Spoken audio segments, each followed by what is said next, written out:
Good morning, all of you.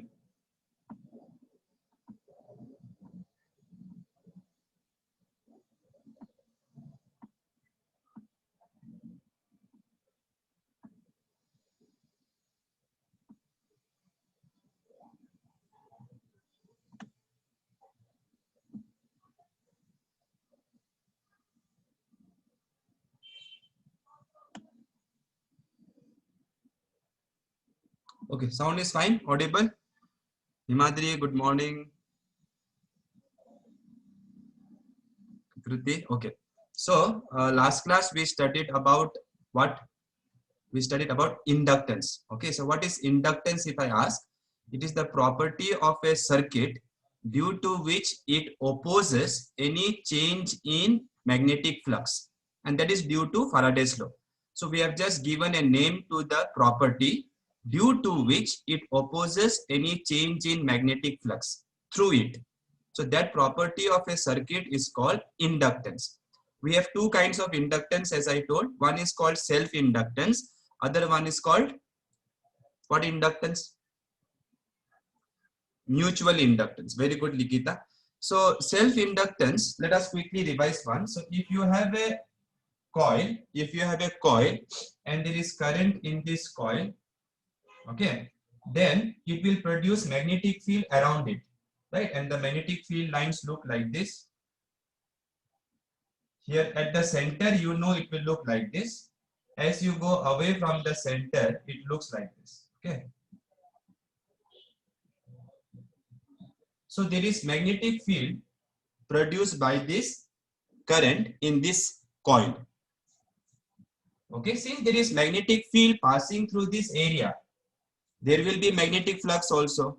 So the magnetic flux passing through this coil is proportional to the current in the same coil.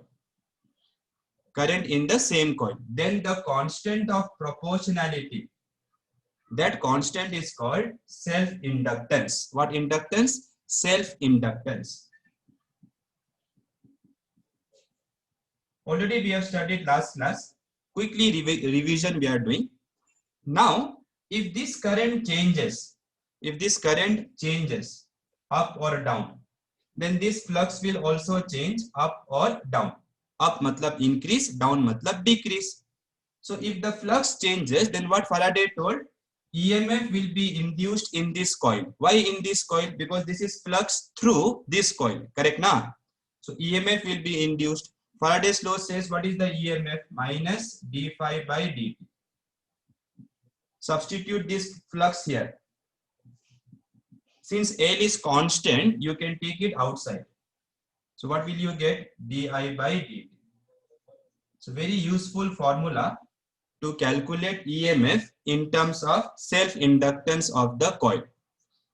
So you may find some textbooks writing self-inductance is the property of the coil due to which it opposes current in the, due to which it opposes change in the current. Before what I told, change in what I told before, if anybody heard properly, write down.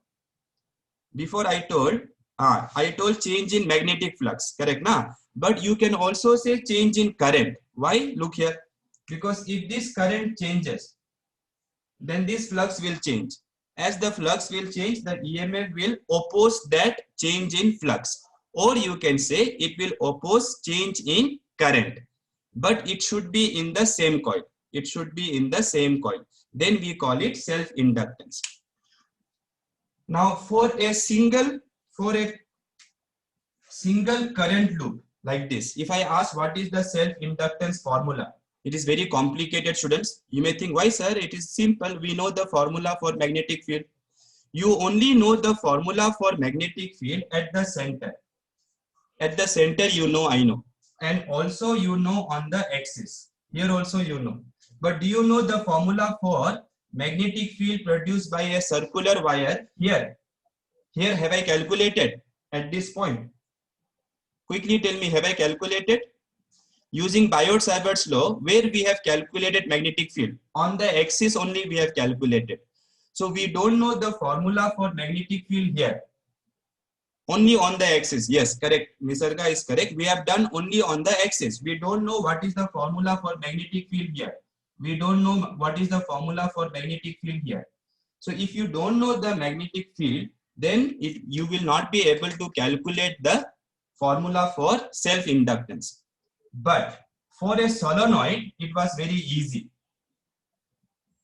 Why it was easy for a solenoid? Because if your solenoid is quite long, if your solenoid is quite long, then you know when you pass current I, everywhere inside, the magnetic field can be taken to be uniform.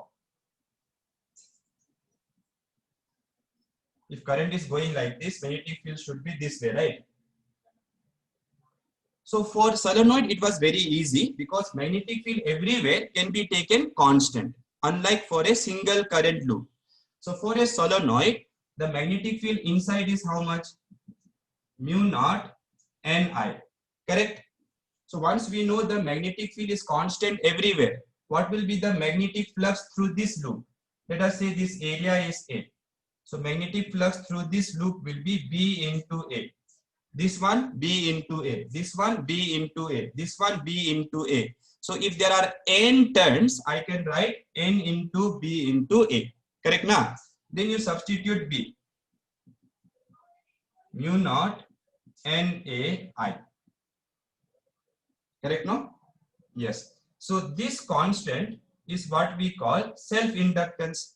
Why? Because flux linked with the coil is equal to self-inductance times current. So by comparing this formula with this formula, you can see this is the self-inductance. Mu naught NN by A. Now students, this small n you can write number of turns per unit length. So if the length is L, you can write small n as capital N by L. So this will become mu naught N square A by L. So that is the formula which we derived last class, right?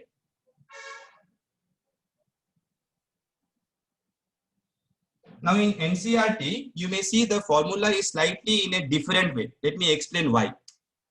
So this is your solenoid. This is the length L. This A is this area. And capital N is the number of turns.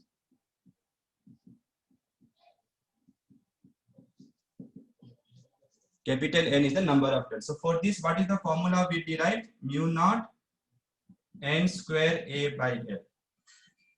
Now try to write, everybody, try to write this formula in terms of small n, not capital N. What will you get? Check once. Write this formula in terms of small n, not capital N. I wrote in terms of capital N. Small n and capital N difference you know, right? Capital N is number of turns. Small n is number of turns per unit length.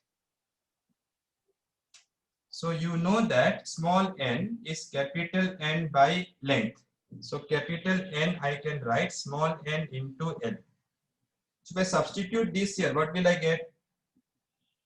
Mu naught N square L square A by L. One L will cancel. So self-inductance can also be written mu naught N square A into L. Agree or not, everybody?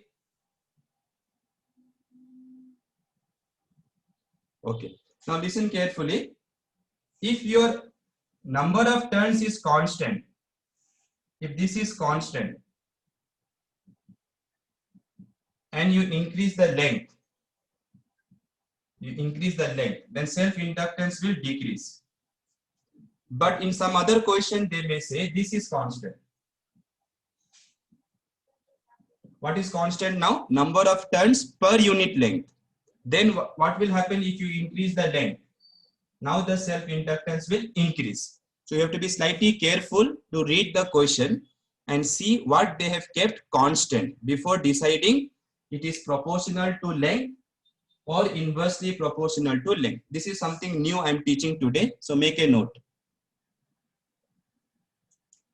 make a note. Sometimes they will give you the radius, this R. Then how will you write the formula for self-inductance? Mu naught N square L, and this area you can write pi R square. So in NCERT, you will see this formula. But if you stop at whatever I have done, you should expect full marks. So in terms of radius, if you want to write, this way you can write. No need to remember both the formulas. What I do is, I remember this formula, students.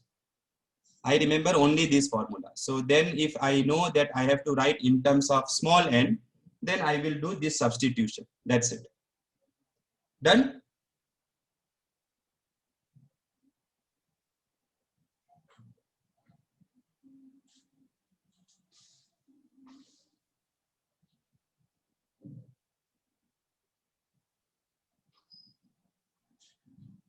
Okay. After that, we studied about mutual inductance. So in mutual inductance, what we have is we have two coils. Coil number 1, coil number 2. Sometimes people will call this primary and the other one secondary. Okay, that doesn't matter which one you call primary.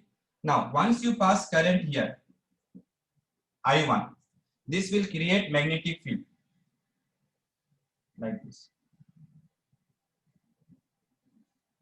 You can expect some of the magnetic field will pass through this coil also.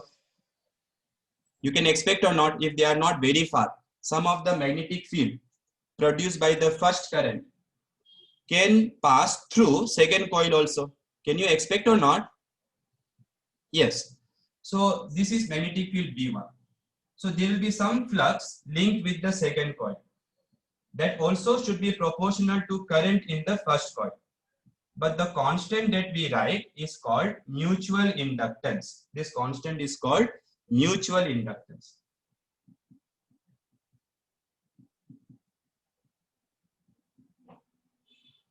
Okay, students. Now listen very carefully.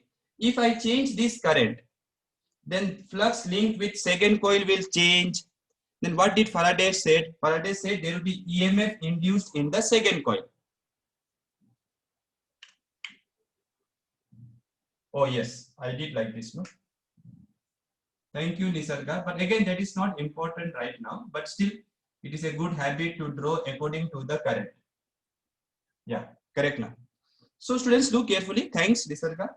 Now listen carefully. If the current in the first coil changes, okay, so if I1 changes, let us say somehow you are changing this current, then flux linked with second coil will also change. Now, if flux linked with second coil will change, according to Faraday, EMF will be induced in the second coil because flux is changing in the second coil.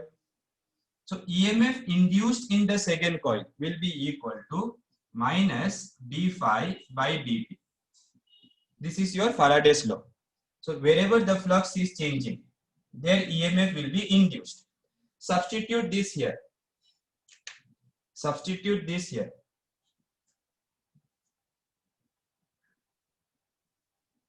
What will you get? Here, shall I write? So if you substitute this flux here, this M is constant. No, you can take it outside. So minus M di2 di1 by dt. So if I try to write this properly, what do I see? EMF induced in the second coil is minus mutual inductance, rate of change of current in the which coil? Rate of change of current in the which coil? First coil, right? Okay. So this is very important to remember. Later I will tell you, this is the principle behind transformers.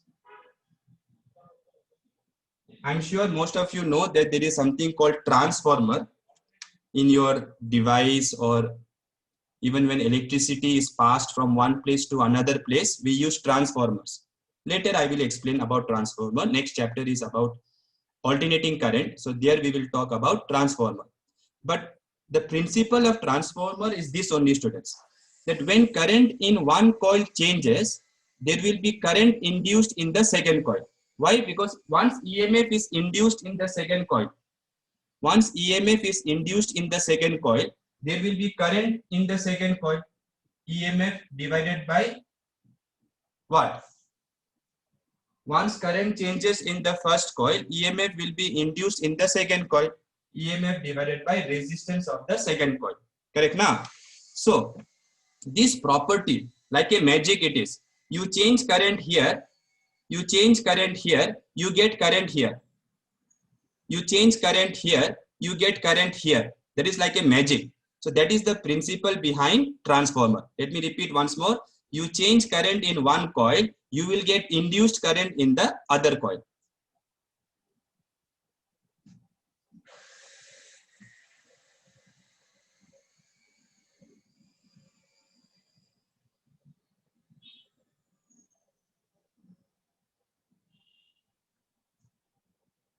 Now, just like we derived a formula for self-inductance of a solenoid, we want to derive a formula for mutual inductance.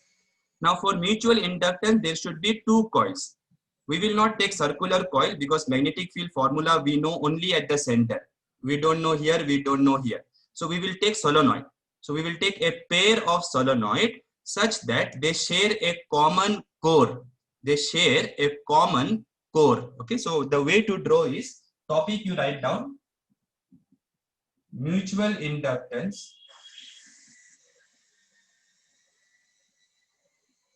of pair of solenoids.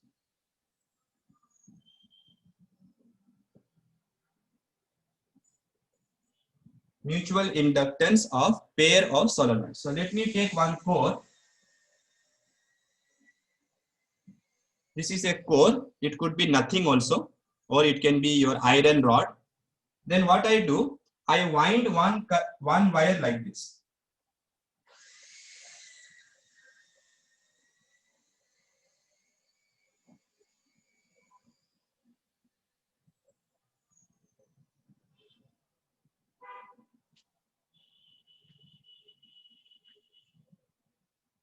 Okay. So this is my first wire. Let me call this primary or secondary. Let me call it wire 1. Okay, coil 1. Maybe that coil, no? Second solenoid, I will put like this. To show it clearly, let me do like this. Okay.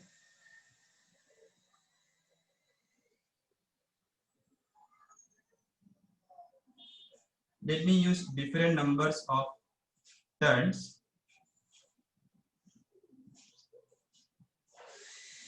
Is it understandable, students, what I am trying to explain? This is your coil 2. They share the same core. To make the derivation simple, we are having a common core.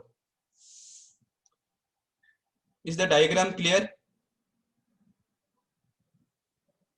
Understandable?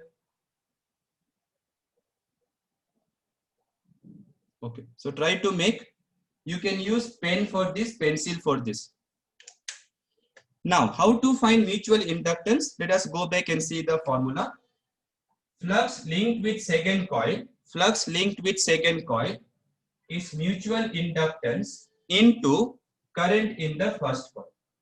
You can write the other way also. You can write flux linked with first coil is equal to mutual inductance into current in second coil. By the way, students, if you write 1 here, then it will become self-inductance. Self-inductance. Okay. So we are not deriving self-inductance. We are trying to derive mutual inductance. So any one you can take and derive. So what I will do, I will pass current in one coil. I1. Okay, let me first define some few things. Let L be length of the solenoids. So length we are assuming same. Okay, AB area of cross section of solenoid. So area also we are assuming same. But one thing they must have different, or they can have different. They not must, they can have same also, and that is number of turns. So let us write N1 is number of turns in first coil, and N2 is number of turns in second coil. Okay, so these are the data that you should begin at the start. Now I have passed current in the first coil, so there will be magnetic field produced by the first coil. Correct or not? What will be that magnetic field?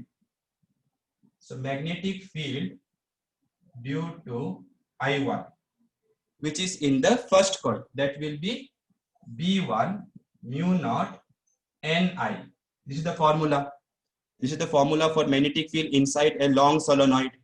Since it is due to the first coil, let me write 1, 1. So this is number of turns per unit length. Here only you can substitute. So what I can write here? N1 divided by length. Length is common, correct? Na? Length is common. So N1 I can write number of turns divided by length. So this is my equation 1. Now students, I should calculate flux in coil 1 or coil 2.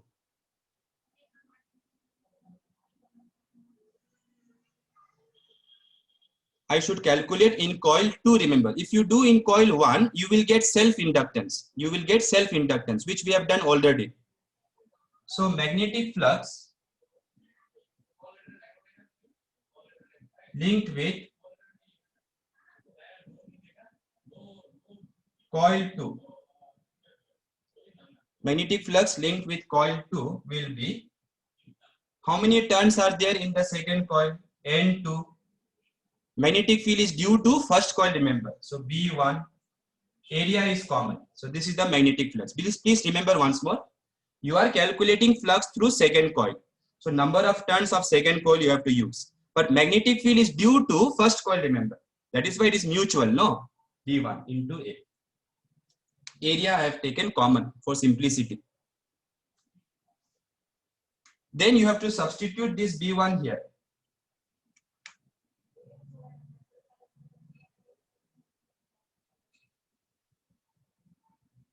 So if I substitute B1 here, what will I get? N2 B1 is mu naught N1 by L I1 into A. Correct?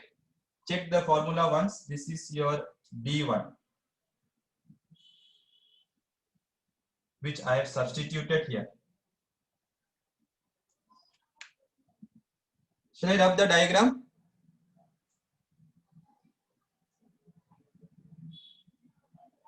Okay. Then you can see you have derived the formula already now. Mu naught N1 N2 A by L times your I1. So this must be your what? Since mutual inductance is flux linked with second coil divided by current in the first coil. So if you divide this by current in the first coil, you will get this formula.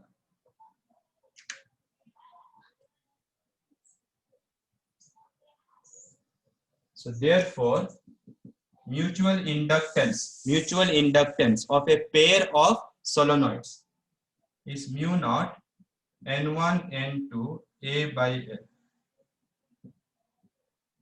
L. So this is the formula. Again, you can see it depends only on the coil. Nothing here depends on the current. Current will get cancelled. So it should be a constant that does not depend on the current or the flux.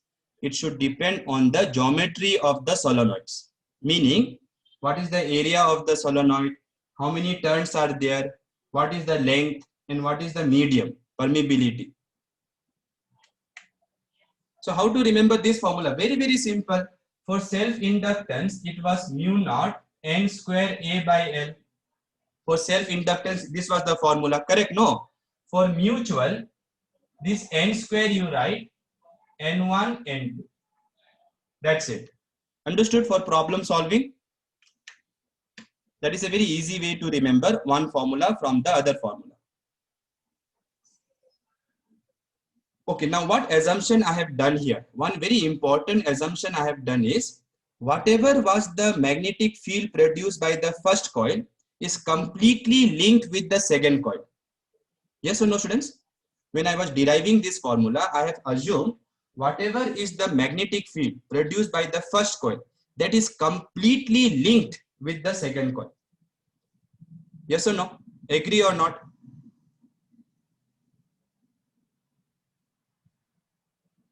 So this formula is only true when the link, when the magnetic field produced by the first one is completely passing through the second coil, which is not always the case.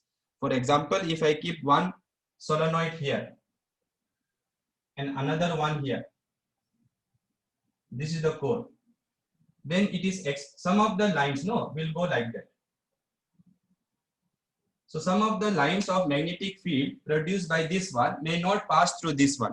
So in that case, the mutual inductance will not have this formula. It will be more complicated, which we don't have to do for board also, entrance also. But I'm just explaining to you magnetic of solenoid and circular coil. That will be easy. That will be very easy. That we will do on Friday class. Is it okay? Because I want to do only board syllabus today and tomorrow. So on Friday class, but it is a good question. What I don't know the name. Is it Kirti or what? Sanjay, okay. So what he's saying is, if you take a solenoid and you put a circular coil here, then it is easy, but please pass current here, so that you know that magnetic field is passed. The whole magnetic field may not pass, but you know the formula for magnetic field passing through this circular coil. Again, if you keep the circular coil outside, it will be very difficult. So we will do that in Friday class, not now.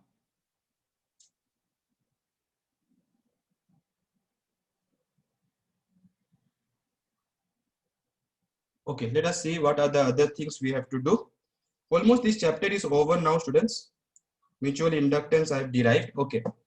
One small note you see. Okay, suppose one solenoid is like this and other solenoid is like this.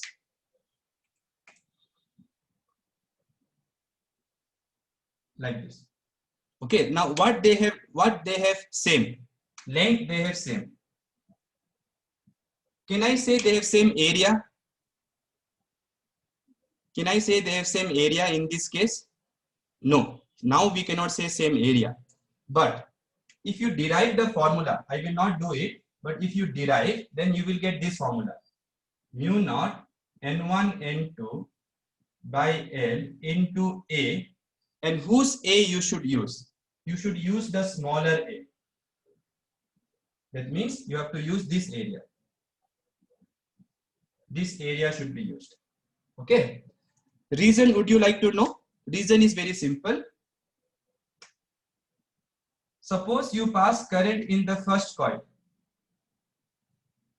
Then magnetic field will be like this. Like this. But while calculating magnetic flux linked with the second coil,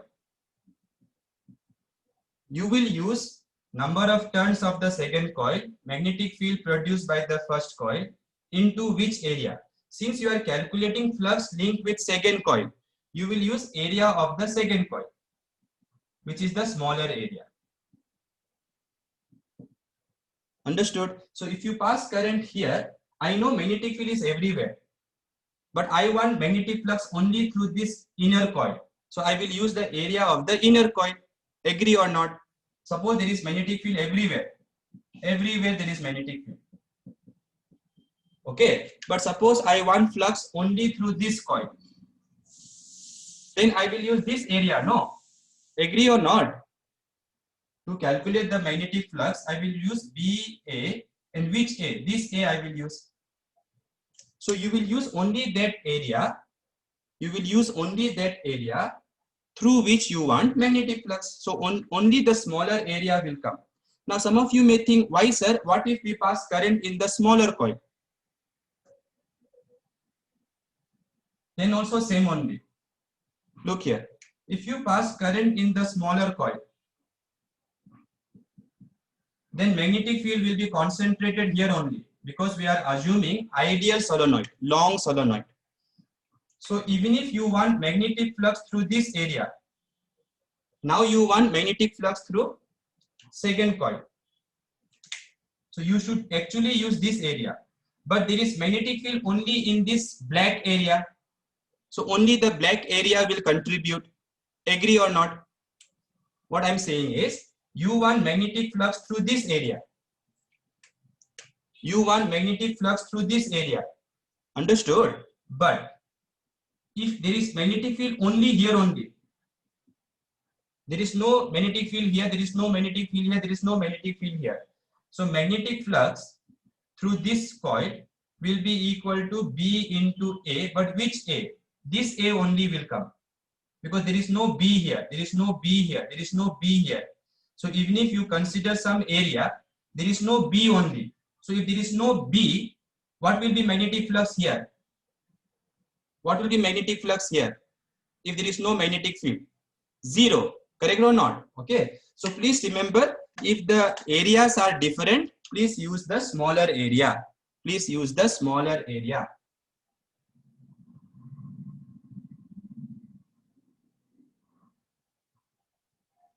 Okay. Let us see next board syllabus topic, what we have to do. Yeah, very, very important. Now let us go back. If you have a capacitor, and if the capacitor is charged, then what field is produced? What field is produced? What field is produced? Electric field. And the energy stored, if you remember, was half CV square. Correct now? Because there is electric field. What it means? This electric field can do work by pushing the charges. If you put any charge here, this electric field can exert force and it can move the charge. If you apply force and move, then you are doing work. And if you are able to do work, it means you have energy stored. So this field has energy stored. Formula was half CV square. Similarly, when you take a solenoid, and from today onwards, students, we are going to call this inductor. Inductor. Okay, because we know this has a inductance. So just like capacitor has capacitance, resistor has resistance, the device which has inductance we call inductor. So imagine you have a solenoid which I am going to call inductor. Then you know when you pass current, just like when you put charge here, when you pass current, there is magnetic field. Ideally, it will look straight. In reality, it will be slightly curved, closed loops. But you know there is magnetic field. There is a field. So there will be energy stored. So that energy stored we want to calculate. That energy stored we want to calculate in this. Okay, students? So topic is again very important derivation. Mutual inductance is not so important, students, but still I have derived. The more important is this one. Energy stored in a inductor. Magnetic energy. magnetic energy. Okay, so we will start the derivation, but before we do, if current is I, potential difference is V, what is the power?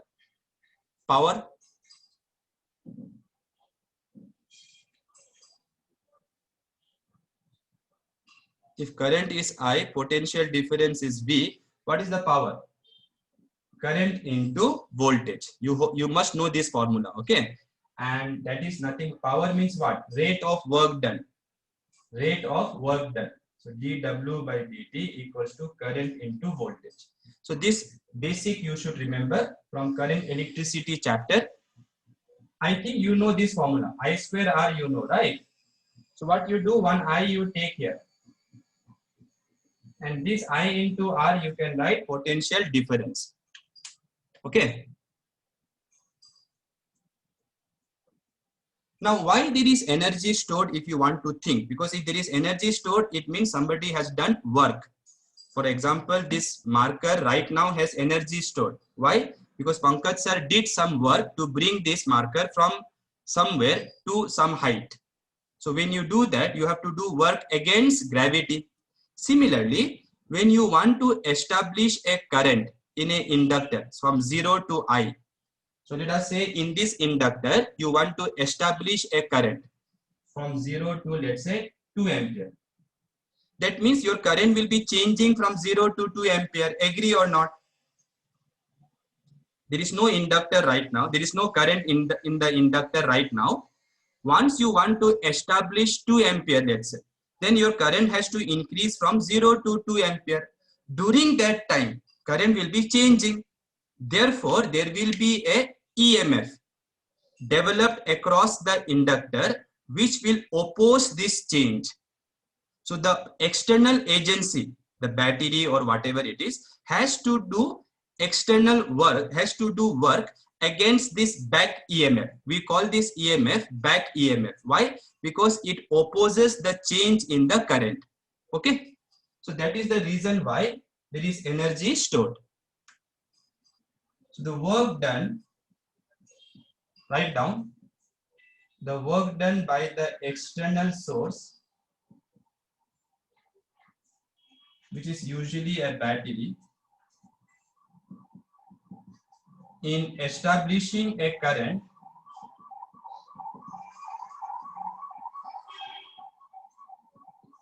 Doppler effect you can hear. The work done by the external agency, which is battery normally, in establishing a current against the back EMF. This back EMF means the EMF induced which opposes the change in current according to Lenz's law, is stored as magnetic energy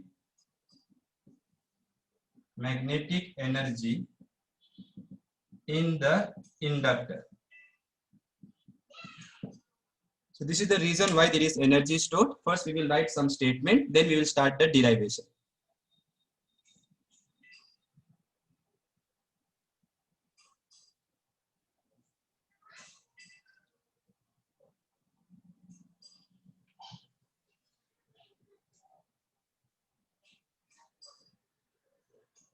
Done?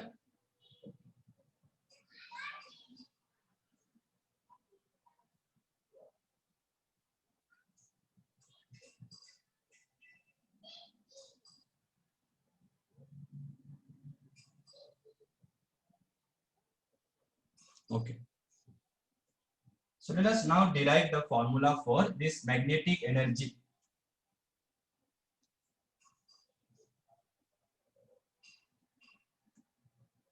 So let us do the derivation. Okay. Very nice formula will come. The EMF induced which opposes the change in current. According to which law?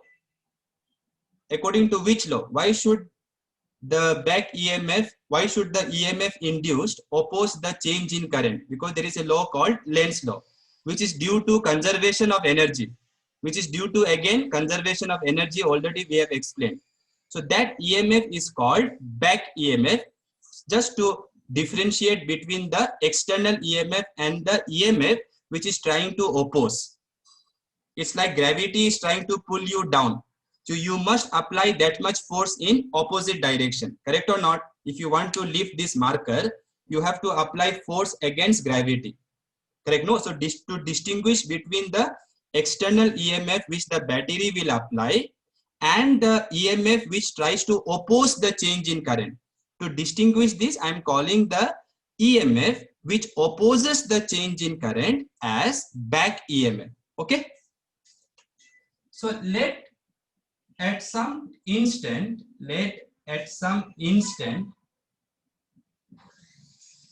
current in the inductor be I. So at some instant, let us say the current in the inductor is I, which is changing. If it is not changing, means there is no need to do work also, which is changing at the rate di by dt. Till here clear or not?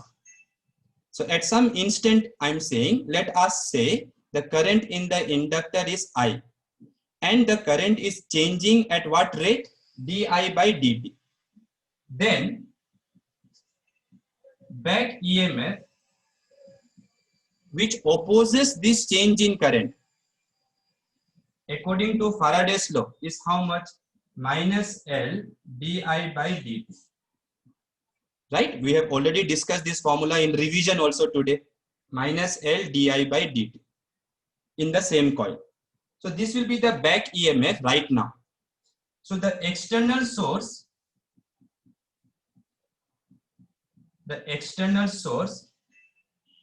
must apply a potential difference V equal to minus E. Understood this part? How many of you understood this part? Say yes like that. If gravity is pulling the body by mg downwards, you must apply mg upwards. So if there is a back EMF E, then the applied voltage must be minus E, so that you can fight with the back EMF to maintain the current. Otherwise, the current will die. So the external source must apply a potential difference, or you can say voltage, which is equal to opposite of back EMF. Opposite of back EMF is minus E. That means this will be equal to, if you substitute this E, L di by dt. Correct? Once this is done, then it is very easy.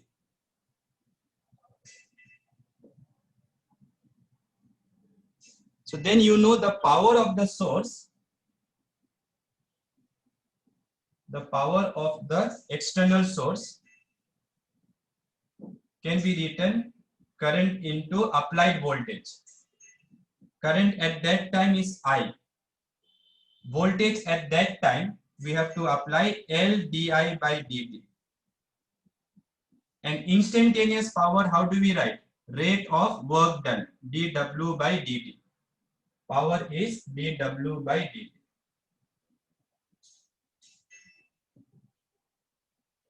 So the power of the source should be current into voltage. Voltage applied. Current is I. Applied voltage should be L di by dt. And instantaneous power we know dw by dt.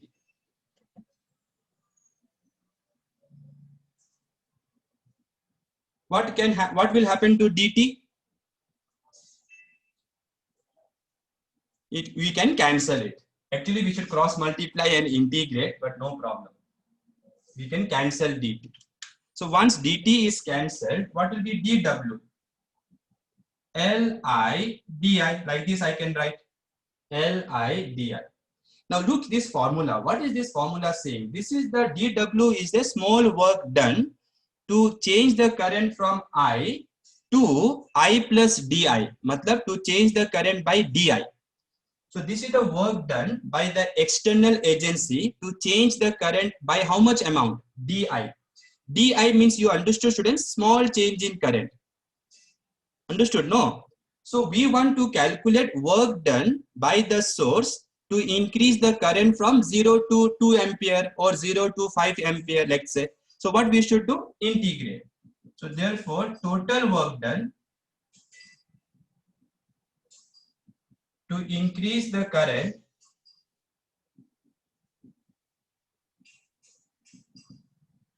from I equal to 0 to I equal to I, let's say. This is your integration variable. This is your final current. I'm using the same symbol. It's okay. Sometimes we can do that. So this is the integration variable, instantaneous current. This is the final current which I want to put in the inductor from 0 to 5 ampere, let's say. So I have to integrate. I have to add this work done to find the total work done. Okay, students. So the total work done will be integration of Li di from 0 to some final current I. L is a constant, so I can take it outside.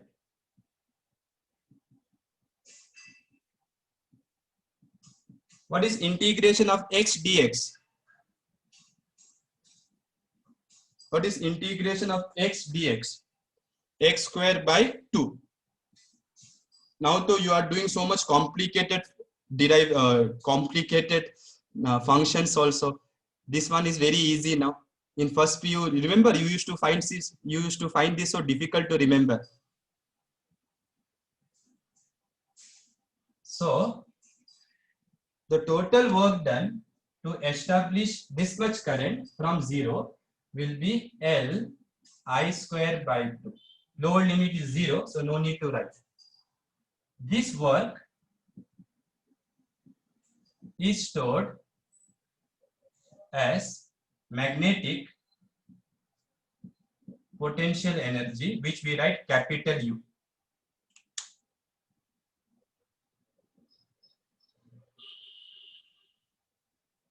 So the magnetic energy stored is equal to half Li square.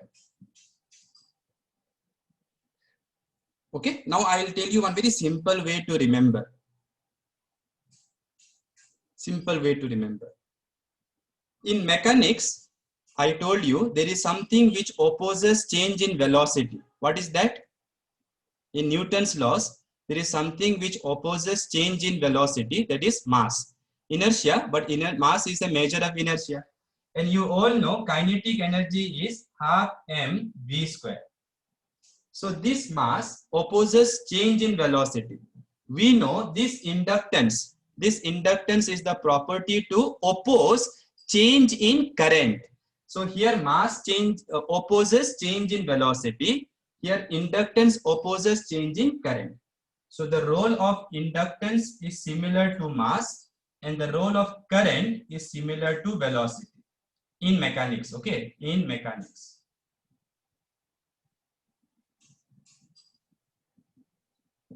So that way you can remember.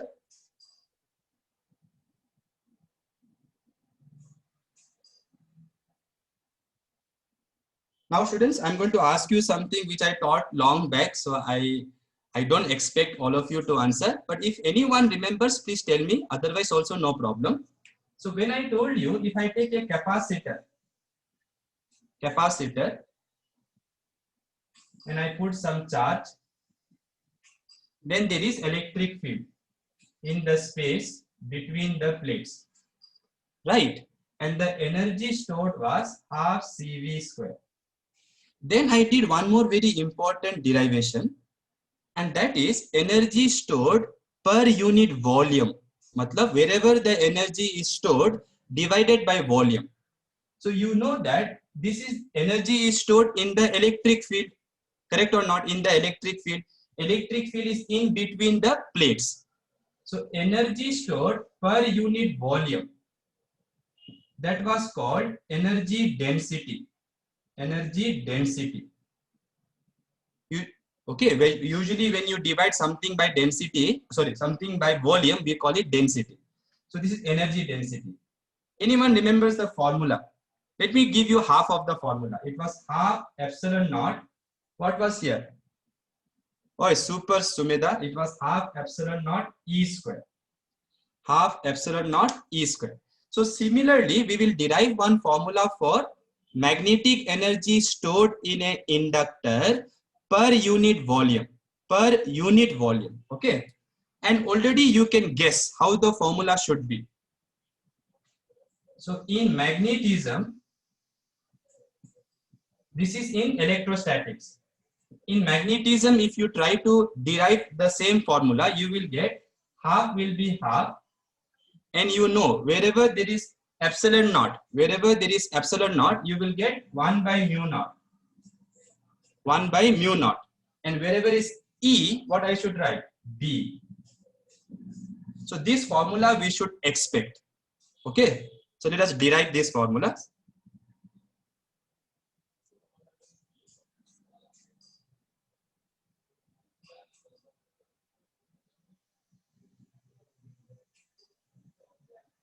So we want to derive one formula for magnetic energy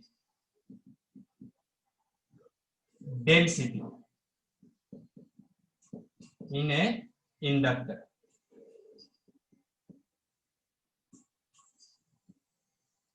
So we will write small u. Since it is magnetic, let me put M. And that is energy density, energy stored divided by volume. Okay. Now which volume? If this is your inductor, energy is always stored in the field.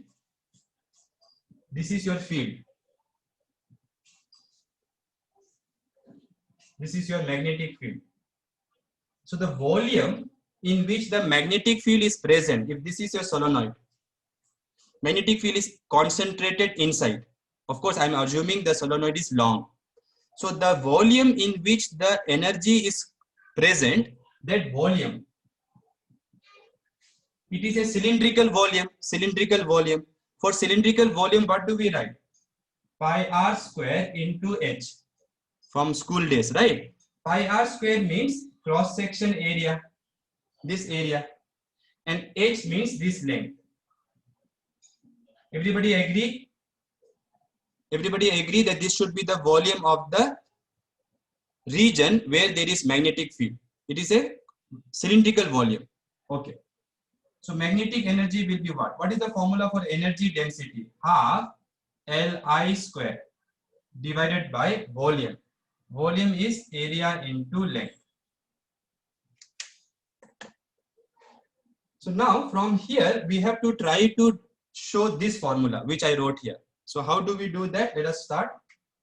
Now, this L, what was the formula for this L? Mu naught N square A by L. This we know. And this current also we don't want. So we will write magnetic field we know is mu naught N by L. This is your small n into I.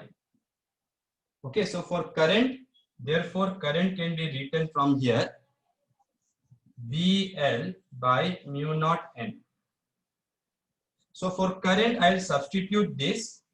For self-inductance, I'll substitute this. Lot of things will cancel and finally we will get the formula.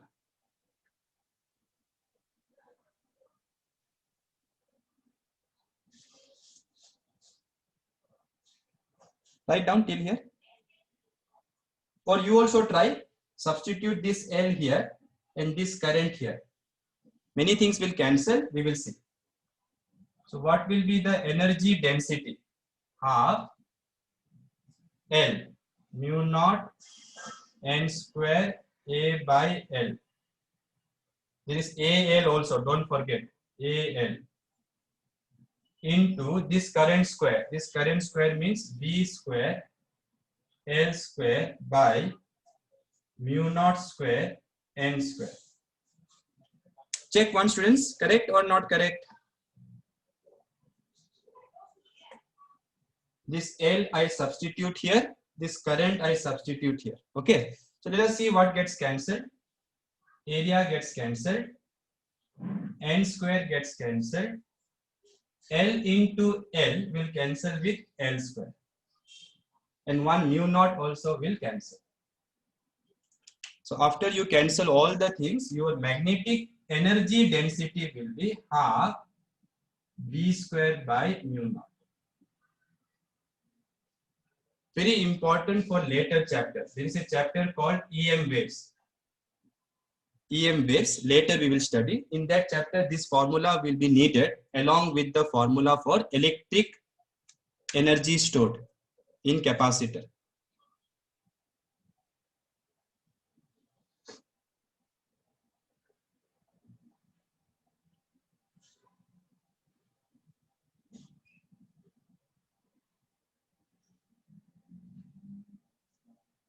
Again, you don't have to try very hard to remember this formula. If you know the formula for capacitor's energy stored per unit volume, you can easily derive this formula also.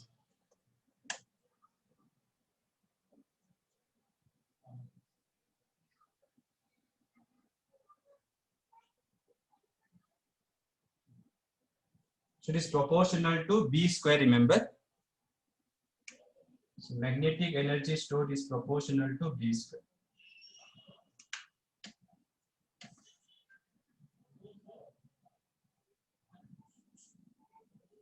Okay, the last topic of this chapter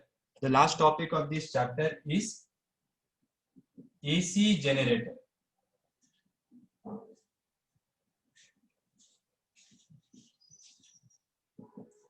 This is the last topic of this chapter, which becomes the first topic in the next chapter. So nice continuity is there. AC generator. First, you have to understand what it is, right? So it is a device. It is a device which produces alternating voltage.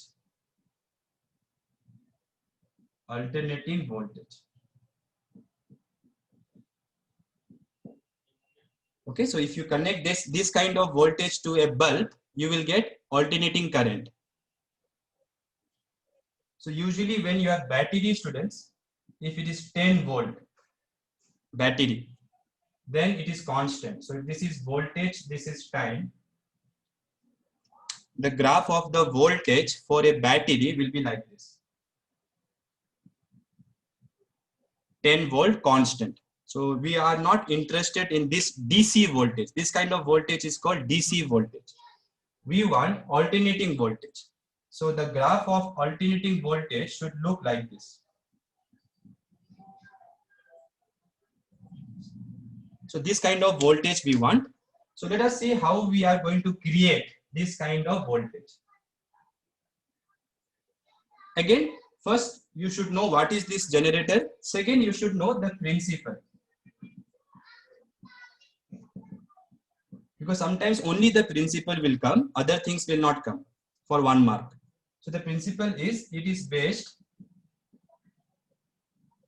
on electromagnetic induction.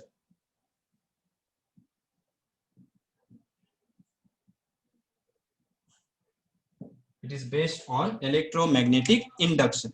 Matlab, whenever magnetic flux changes, EMF is induced.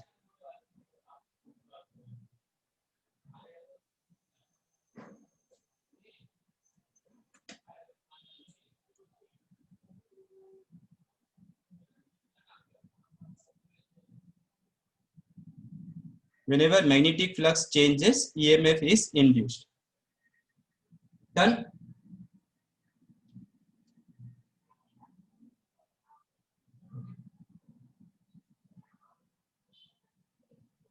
Then we will see the construction.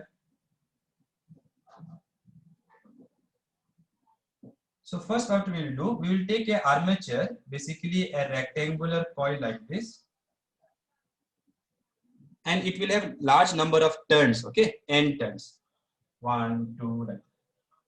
Then we will keep magnetic poles here, magnets here.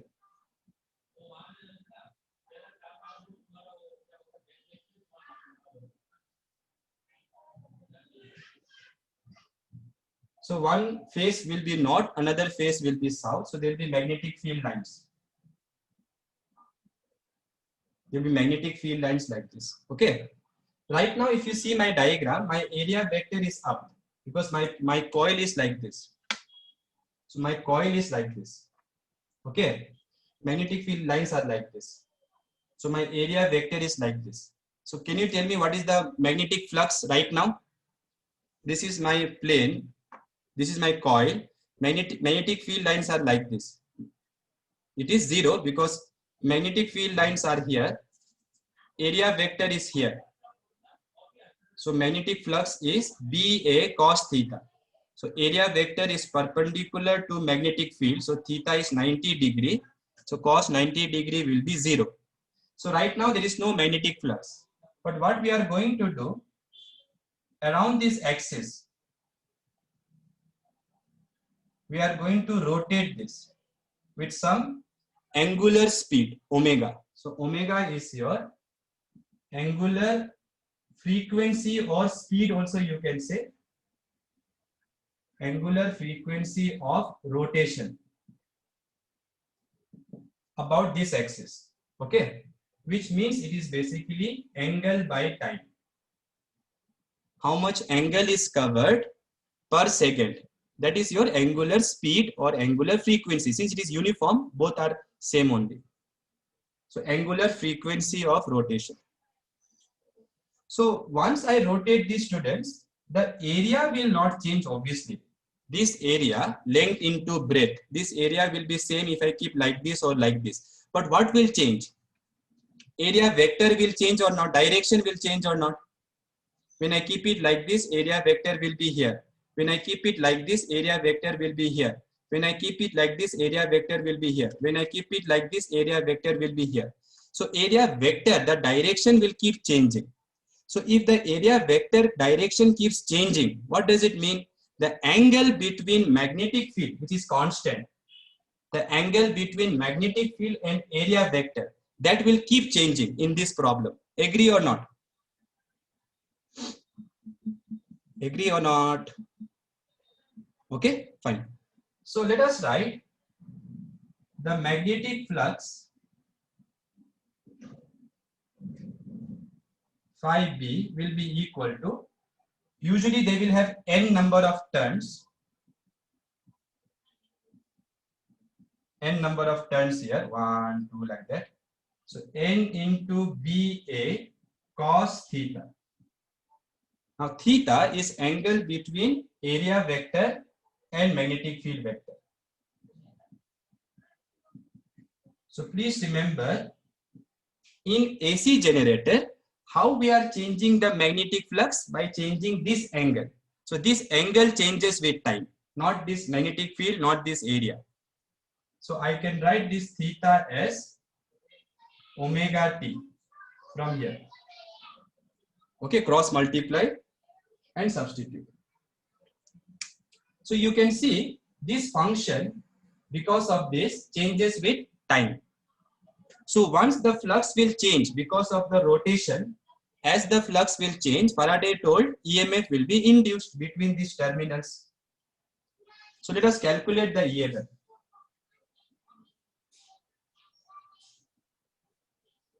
So the induced EMF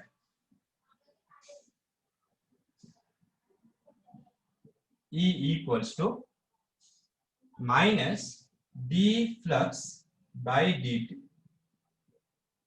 Substitute this magnetic flux here.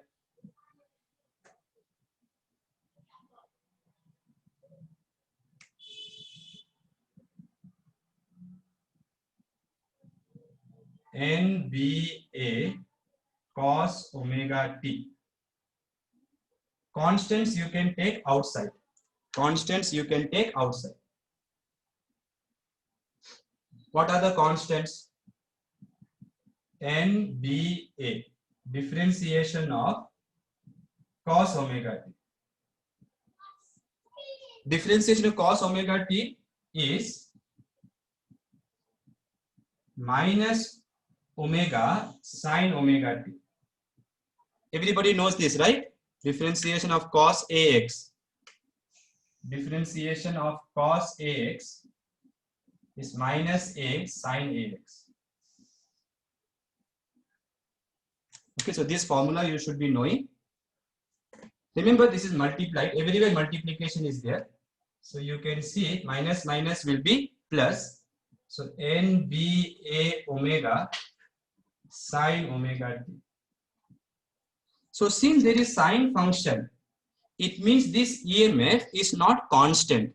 As time changes, sine function will oscillate between what values? -1 and 1. All of you know that sine function oscillates between -1 and +1. Yes or no, students? So since sine function oscillates between -1 and 1, your EMF will also oscillate. So it will be a alternating kind of EMF, not a constant EMF like batteries.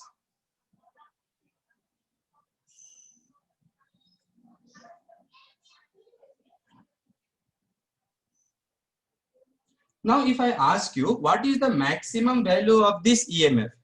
Maximum value of this EMF will be this. Why? Because what is the maximum value of sine? What is the maximum value of sine function? 1. So when the sine function will be 1, that time this EMF will be maximum.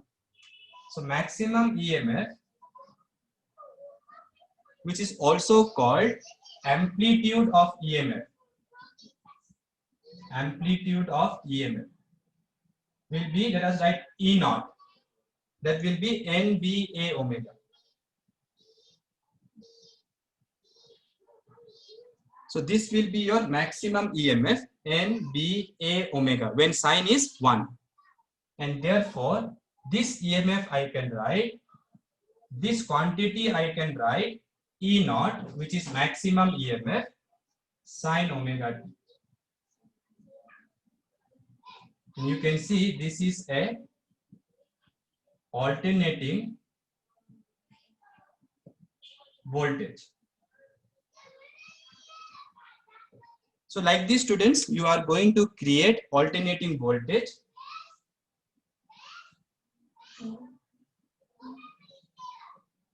You can plot a graph, EMF time. So you can see when time is 0, your EMF is also 0.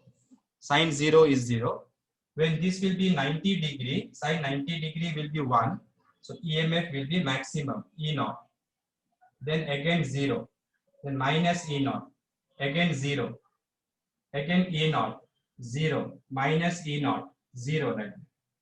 So these values will be your E naught. And this value will be minus E. Okay, not very nicely, I have not shown. So like this, you are going to create a alternating voltage between E naught and minus E naught. Okay. Now there is small, so first you finish.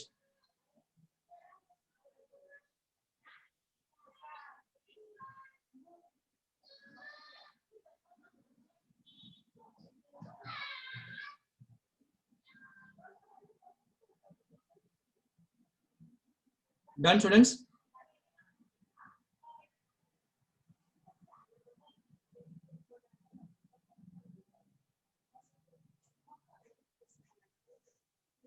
Okay, now as a physicist, this is what we will do, right? As a physicist, this is what we will do. But then this is useless. Right now, this is useless. Why it is useless is because whatever EMF is produced here in this circuit, that we cannot use directly, because suppose this is your TV.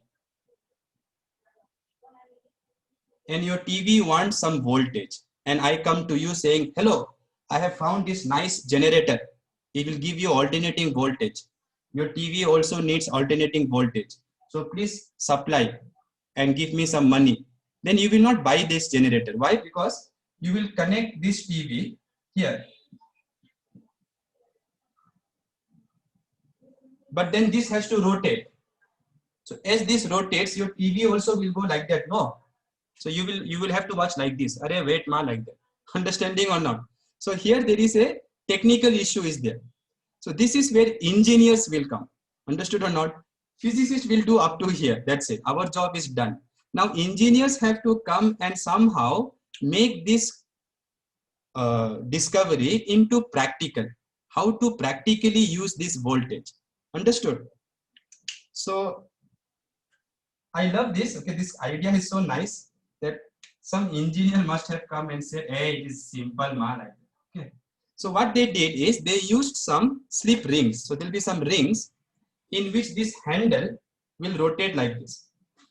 Understanding or not? So this handle, as the armature will rotate, this handle will rotate on the slip ring like this. Understanding? Yes, you tell, or no, you tell. Okay. So they will have one slip ring like this here. And this will come like this, and there will be one more slip ring here. So this handle will rotate in this slip ring. This handle will rotate in this slip ring. So the slip ring will not go in. The slip ring will not rotate with the coil. The slip ring will be fixed. Only the handle will rotate inside. Then we put here some connector which is called carbon brush. So this is like a brush. Okay. So as this rotates, it will only brush it. So when you do brush, no, you don't stick the brush on your teeth, right? It is only brushing. It's only touching it. So this, as this rotates, this will only touch there, and then you can connect your TV or whatever here.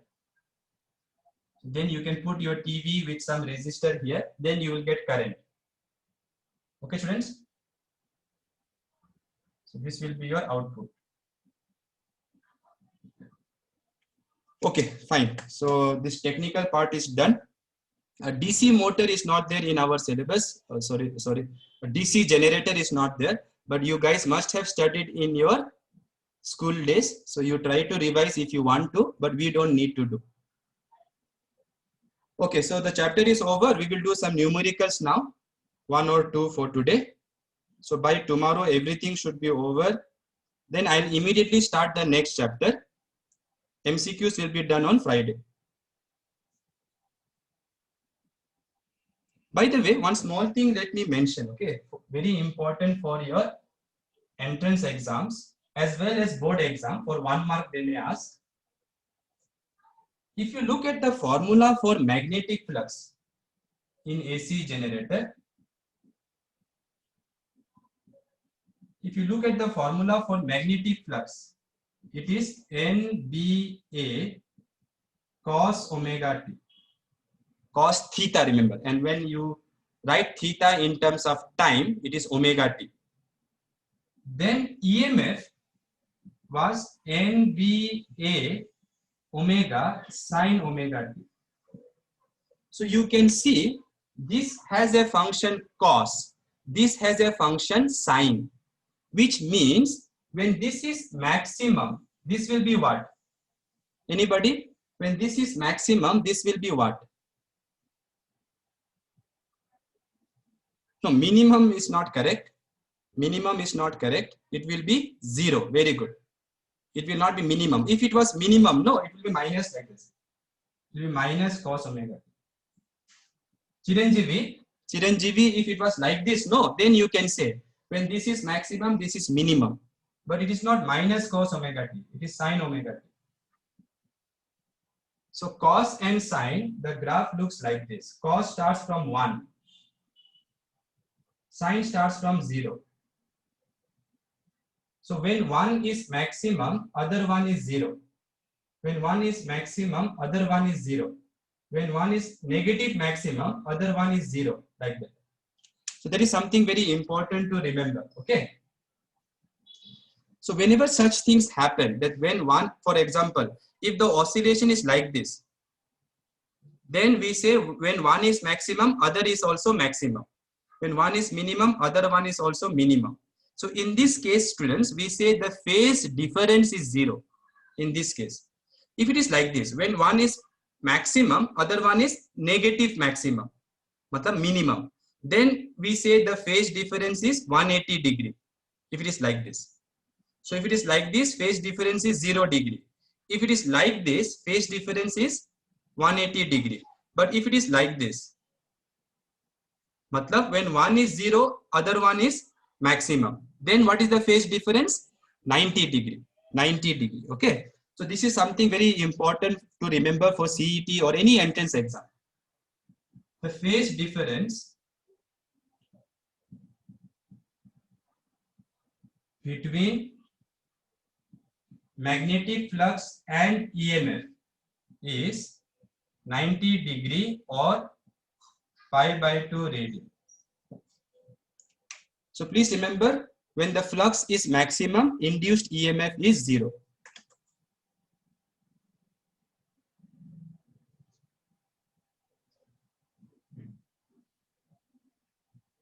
Okay, I think one problem we can solve at least. So see numerical exercise 6.3. Numerical exercise 6.3. This problem, students, we can do it by using Faraday's law. Starting from Faraday's law, first we will calculate magnetic flux, then we will calculate change in magnetic flux with respect to time. That will be EMF. Or we will calculate self-inductance and then calculate EMF. So two ways are there. I will do one method, you do the other method. So look here, an air core means air is inside, air, A-I-R, air is inside the solenoid. And air core solenoid with length. So let me draw one diagram. This is the solenoid. Inside is air, they are saying. Length is L, and that L is given 30 centimeter. This is your area. Area of cross section is given 25 centimeter square. In SI units, this will be 30 into 10 power minus 2 meter, 25 into 10 power minus 4 meter square, right? Centimeter square it is. And number of turns, not number of turns per unit length, number of turns is 500. Carries a current 2.5 ampere. The current is suddenly switched off. So current is decreased to 0. So let me write initial current. Initial current is 2.5 ampere. Final current is 0.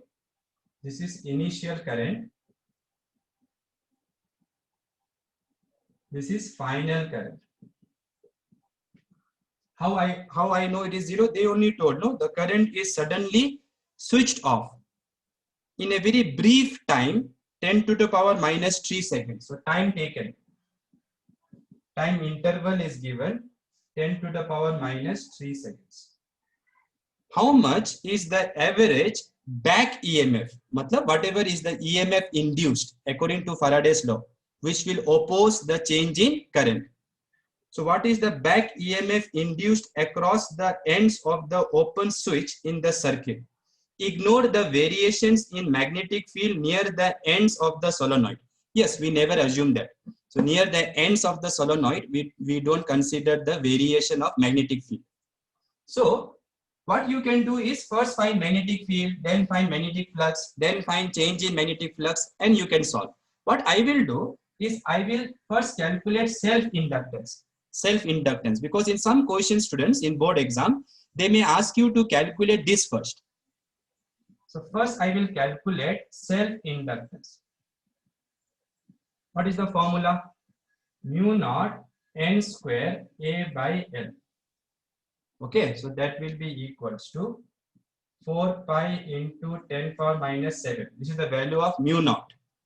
Mu naught is 4 pi into 10 power minus 7. Number of turns is 500 square. Area is 25 into 10 power minus 4. Length of the solenoid is 30 into 10 power minus 2. Keep the pi there only. Don't worry about the pi. Just do the other calculation.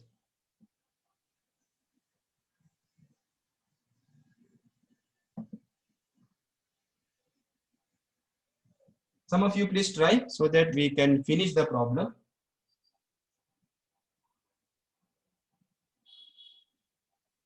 So 25 into 25 into 4 into pi. If you want to put the number, put, no problem. Divide by 3 you do first. So first numbers you multiply, divide by this 3. Then you take care of 10 to the power. 10 to the power, later you take care.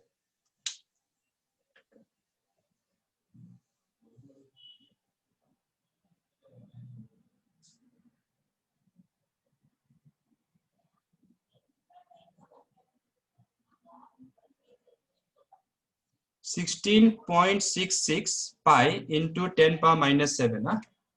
16.66 pi into 10 power minus 7. Is it correct, Prakruti? 16.66 pi into 10 power minus 7.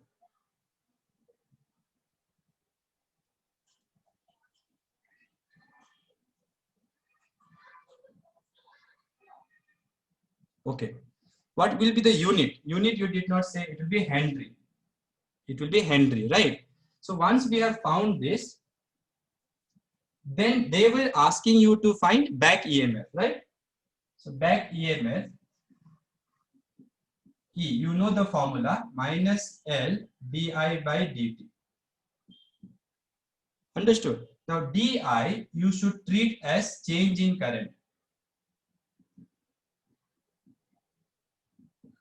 And dt you should treat as time taken. Okay? So EMF will be minus L. L is 16.66 pi into 10 power minus 7. What is the change in current here? What is the change in the current? It is not correct. Huh? No problem. Tell me what is the change in the current? Change in the current is 0 minus 2.5. So 0 minus 2.5 divided by time taken. Time taken is how much? 10 to the power minus 3. So once you correct this number, whatever is this number, you substitute here. Prakruti told to wait for 1 minute. It is 83.33 pi. 83.33 pi into 10 power minus 5. Okay. So if that number is correct, then you write here 83.33 pi into 10 power minus 5. So minus minus will become plus, some number will come. According to my calculation, the final EMF that you should get should be 6.54 volt. 6.54 volt. So this is the final one after putting the value of pi also. This number you got, Chiranjeevi, 6.54. Okay. Finish it.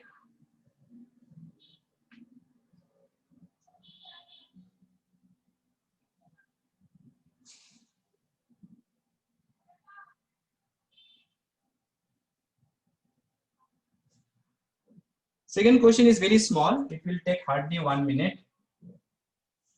So see the second question. Current in a circuit falls from 5 ampere to 0 ampere. So initial current is 5 ampere. Final current is 0 ampere. Initial current is 5 ampere. Final current is 0 ampere. In what time they told? 0.1 second. So delta T, time taken is 0.1 second. This time they have given you the EMF. If the average EMF is equal to 200 volt, what will be the self-inductance they are asking? So this is directly based on the formula for EMF. So EMF is L di by dt. By the way, students, whenever they will say average EMF, no average, we should actually write like this. Delta I by delta. Okay, but this way also if you write in the exam, it's okay. Now what is the value of EMF 200? minus, what is the self inductance we have to find? Di means change in current. Change in current is 0 minus 5. Time taken is 0.1. So L will be 200 into 0.1 divided by minus minus is plus 5. So 5 fours are 40 into 0.1, which is 400. Is it correct? Once calculation you see? Okay. Previous one, I hope you have done it. If you want me to do it, then I will do and share with you tomorrow the right answer. Okay, thank you.